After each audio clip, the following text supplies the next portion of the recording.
Welcome back to another story. Please don't forget to subscribe to our YouTube channel, Tales from the HOA, for more jaw-dropping, heartwarming, and sometimes infuriating tales of neighborhood drama, justice, and community resilience. Today's story is one for the books, a tale of greed, betrayal, and the power of standing up for what's right. So grab a cup of coffee, settle in, and let's dive into the saga of General James, his historic family home, and the power-hungry HOA president who bit off way more than she could chew. It all started on a quiet morning in our suburban neighborhood, the kind of place where everyone knows each other's names, and the biggest excitement is usually a block party or a garage sale. But that peace was shattered the day Karen Matthews, our HOA president, decided to target my cousin General James's historic family home. James was serving overseas at the time, leading a critical mission in a volatile region. His house, a beautiful colonial-style home that had been in our family for 4 generations, stood as a testament to our family's history. It was more than just a house. It was a home filled with memories, from the porch swing where James's late wife used to read to their daughter, to the stained glass windows his grandfather had installed after returning from World War II. But to Karen, it was just another obstacle in her quest for power and profit. Karen had always been ambitious, but her ambitions took a dark turn when she saw an opportunity to bulldoze James's home and replace it with a state-of-the-art community center. What she didn't count on was James returning home early and with a U.S. senator on speed dial. What followed was a scandal that rocked our quiet suburb, exposed corruption, and turned our neighborhood into a national symbol of the fight for veterans' rights. I'll never forget the morning I caught Karen taking pictures of James's house. She didn't even try to hide it. There she was, standing in her designer workout clothes, her perfectly manicured nails tapping away at her phone screen. The same hands that had voted to approve her husband's construction company contracts were now documenting what she called violations at James's home. "Excuse me, Karen, but what exactly are you doing?" I asked, walking up to her with my coffee still in hand. I'd been watching her circle James's house like a vulture for the past 15 minutes from my kitchen window. "Oh, good morning," she said with a smile so fake it could have cracked glass. "Just documenting some serious maintenance issues. The paint is clearly 2 shades off from the approved HOA color palette, and these hedges," she gestured dramatically at the perfectly trimmed bushes James's daughter and I maintained every weekend, "are at least half an inch above regulation height." I took a deep breath, reminding myself that James had taught me to always keep my cool. "Karen, James is literally serving our country right now. He's a general, and this house has been in our family for 4 generations. The paint was approved 3 years ago by the previous board. Rules change, dear," she said, typing something into her phone. "And deployment is no excuse for letting property values drop. Did you know the community center proposal could increase home values by 30%? That was the first time I'd heard about any community center. I watched her take more photos, my stomach turning as I remembered how the last 3 homeowners who'd fought with Karen had mysteriously ended up with liens on their properties. That afternoon, I spent hours going through every HOA document I could find. Hidden in the meeting minutes from last month was a bombshell, a proposal for a state-of-the-art community center, right in the middle of our block, right where James's house stood. The next week was a blur of certified letters arriving at James's house, each one citing more ridiculous violations. The brass knocker that had survived 2 world wars was suddenly not in compliance. The rose bushes his daughter had planted before his deployment were deemed invasive species. I tried calling James, but military communications were restricted during his current operation. All I could do was send emails, unsure if he'd get them in time. Each day, more HOA board members drove by slowly, taking notes. I installed security cameras after I caught Karen's husband measuring the property line at midnight with a flashlight. The final straw came when I spotted Karen leading a group of suited investors on a tour of our street. "This entire area will be transformed," I overheard her say.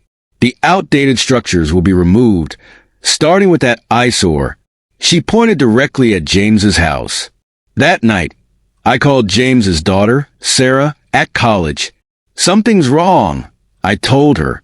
I think they're planning something big, and your dad's deployment makes his house an easy target. But Dad's supposed to be home in 2 weeks, Sarah said, her voice shaking. They can't just take our house, right? All our family photos are there, Mom's garden, everything. I wanted to tell her it would be okay, but Karen had already survived 3 lawsuits from other homeowners. She knew exactly how to work the system. As I hung up the phone, a certified letter arrived. The HOA was calling an emergency meeting the next night to vote on the community center proposal. My heart stopped when I read the fine print. They'd scheduled it exactly 13 days before James's return date, 1 day short of the 2-week notice required for deployed service members under federal law. Karen had done her homework, and I realized with growing horror that this wasn't just about property values or community centers. This was personal, and she'd been planning it for months. I woke up to the sound of heavy machines rumbling down our street at 6:30 a.m. Through my bedroom window, I saw 3 yellow bulldozers and a large dump truck headed straight for James's house. My heart started racing as I threw on my shoes and grabbed the folder of legal documents I'd been keeping close since Karen started making threats. The morning fog hadn't even lifted when I ran outside, still in my pajamas. Karen was already there, in her designer workout clothes, tapping away on her iPad with that fake smile she always wore. 2 police cars were parked nearby. She'd planned this thing. "Stop!" I yelled, running up with James's deployment papers in my hand. "This house belongs to an active service member. You can't do this." My hands were shaking as I held up the power of attorney documents James had given me. Karen just laughed and kept tapping on her iPad. "Oh, sweetie," she said. Not even looking up, the board had an emergency meeting last night. We voted unanimously to proceed with immediate demolition due to severe structural issues. She finally looked at me, her eyes cold. "It's all perfectly legal. We even have a city inspector's report." I felt sick to my stomach. "What inspector? I've been here every day." The demolition crew chief walked over, looking uncomfortable. I shoved James's property tax receipts at him. "Look, everything's paid up. They can't do this." Karen stepped between us. "Actually, we haven't received any tax payments for 6 months. Such a shame." She pulled out a thick folder. "We sent multiple notices. I guess they got lost in the mail to wherever your cousin is stationed." My hands were trembling as I pulled up my phone's banking app. There they were. 6 canceled checks to the HOA, all cleared by their bank. "You cashed these checks. I have proof right here." Karen waved her hand dismissively. "Those were applied to other outstanding violations. See these reports? Overgrown grass, unauthorized paint color, non-compliant mailbox height." She kept listing ridiculous violations while the bulldozer engines grew louder. I called James's lawyer, pacing back and forth on the sidewalk. "Pick up, pick up, pick up." The call went to voicemail. The police officers stood by, watching, saying they couldn't interfere with a civil matter. I felt helpless as the demolition crew started setting up their equipment. Neighbors began coming outside, drawn by the noise. Most stayed back, but old Mrs. Chun from next door shuffled over with her phone held high, recording everything. "I remember when James's grandparents built this house," she said loudly. "Right after he came back from Korea. The whole neighborhood helped." Karen shot her an angry look. The bulldozer claw raised up, and I couldn't hold back my tears. That's when my phone rang. The screen showed James's smiling face in his uniform. My hands were shaking so bad, I almost dropped it. "Hey, cousin." His voice was cheerful. "You'll never believe this, but I managed to catch an early flight. Just landed at the airport. Thought I'd surprise everyone." I stared at the bulldozer inching toward his front porch, where we used to drink lemonade in the summer, the porch swing where his daughter learned to read, the window of the room where his wife spent her last days. "James," my voice cracked. "You need to get here right now." Karen, they're about to. The crunch of wood splitting cut me off as the bulldozer claw took its first bite out of our family's history. Behind me, Karen was already on her phone too. Yes, honey, they're starting now. Make sure your crew is ready to break ground for the community center next week. The permits? Don't worry about those. I've got it all handled. The roar of the bulldozer drowned out everything else as I watched my cousin's life being torn apart, praying he would make it in time. What I didn't know then was that Karen's perfect plan was about to blow up in her face in ways none of us could have imagined. I'll never forget how the morning sun caught the general stars as James stepped out of my car. The bulldozer operator's face went white as a sheet, his hand frozen on the controls that were midway through destroying our grandparents' bay window. That beautiful stained glass our grandmother had picked out in 1962 lay shattered across the front lawn like broken dreams. Karen was in the middle of a speech about community progress to a small crowd of neighbors when she spotted James. Her perfectly styled hair seemed to deflate as he walked past her without even a glance. The only sound was his polished dress shoes crunching over broken glass and splintered wood. I watched my cousin, who had faced down warlords and terrorists, bend down to pick up his daughter Emma's first ballet trophy from the wreckage. The gold plastic dancer was snapped in half. He tucked it gently into his uniform pocket, his face calm, but his eyes burning with the kind of quiet fury I'd only seen once before, when he got the news about his wife's cancer.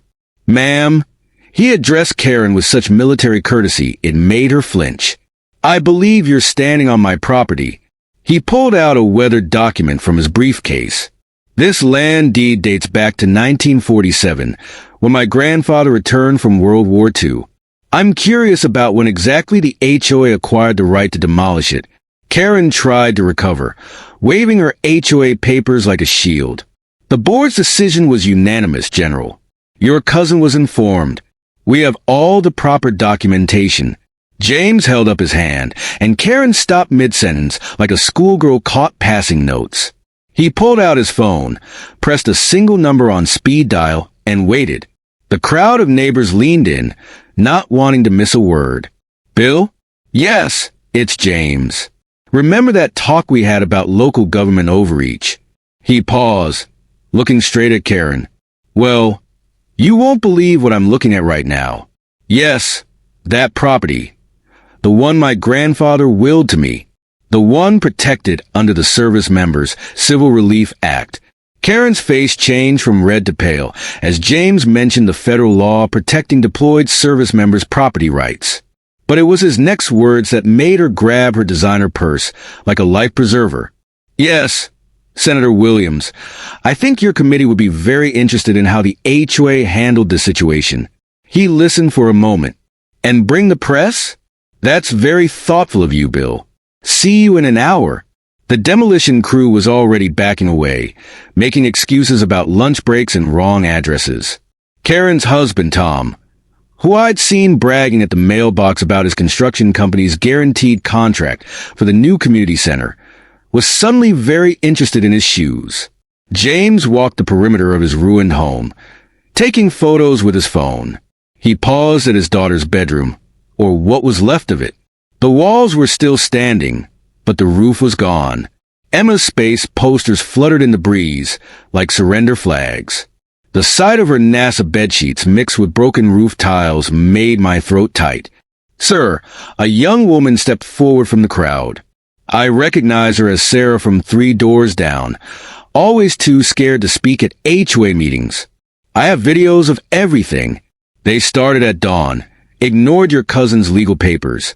She glanced nervously at Karen. And I heard Mrs. Matthews on the phone last night, talking about how the demolition had to be done before you got back.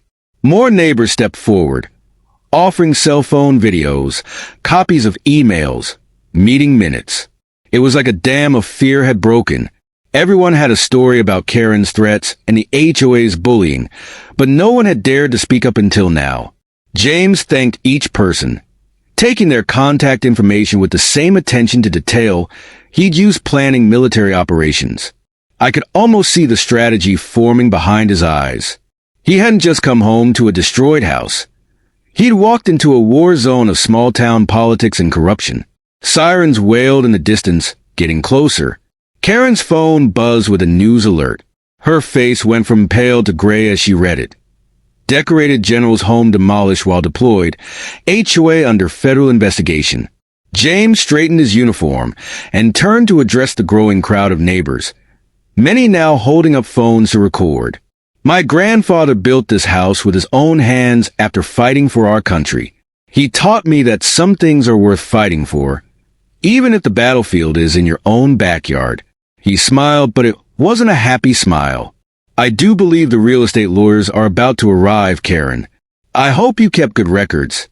Through the crowd of murmuring neighbors, I spotted Karen's Mercedes peeling out of her driveway, designer purse forgotten on our demolished front steps. But James wasn't done yet. He had that look in his eye, the same one he'd had before leading his most successful missions. Now, he said quietly, pulling out another document, let's talk about the interesting pattern of contracts awarded to board members' companies over the past 5 years. I never expected to see 6 news vans fighting for parking spots on our quiet street. But that's what happens when you mess with the wrong general. The morning started with Senator Williams marching up our driveway like he was heading into battle himself. He took one look at the rubble of James's home and pulled out his phone. "Get me the state attorney general," he barked. Now, Karen came running out of her house in her designer bathrobe, her face pale as chalk. Gone was her usual smirk. "This is a private HOA matter," she squeaked, but nobody was listening. 2 police cars pulled up, and I watched her stumble backward when the officers started taking photos of the destruction. I couldn't help but smile when James pulled out the folder I'd been keeping safe. Inside were copies of every check he'd sent to the HOA, along with certified mail receipts proving Karen had received them. "Funny how all these payments went missing," he said, his voice steady and calm. The detective writing in his notebook didn't seem to find it funny at all. That's when the real bombshell dropped. A young intern from the senator's office, who'd been digging through public records all morning, came running up with a stack of papers. "Sir, you need to see this," she called out. The documents showed that Karen's husband's construction company had won the bid for the community center 3 months ago, before the HOA had even voted on the project. The reporters were having a field day. One of them discovered that Karen had sent violation notices to 3 other deployed service members' homes in the past year. Another found out she tried to force an elderly couple out last summer, claiming their garden gnomes were destroying property values. James stood in the middle of it all, still in his uniform, helping the forensics team salvage what they could from his crushed home. He didn't rage or yell like Karen, who was now screaming at her husband on her phone in her driveway. Instead, he carefully placed each recovered photo in metal evidence bags, telling the story behind each one to the growing crowd of neighbors who'd come to support him. That's when Karen made her biggest mistake. She marched over, waving a thick HOA rule book. Page 394 clearly states that the board has emergency powers to remove hazardous structures, she shouted. The crowd went silent. James turned to her slowly, and in that moment, I saw why he'd risen to the rank of general. "Karen," he said quietly, "my great-grandfather built this house after returning from World War II. He used his own 2 hands to lay these bricks you just crushed. Tell me, what was the emergency?" She opened and closed her mouth like a fish out of water. The cameras were rolling. Everyone waited. Then Bill, who'd been our mailman for 20 years, stepped forward.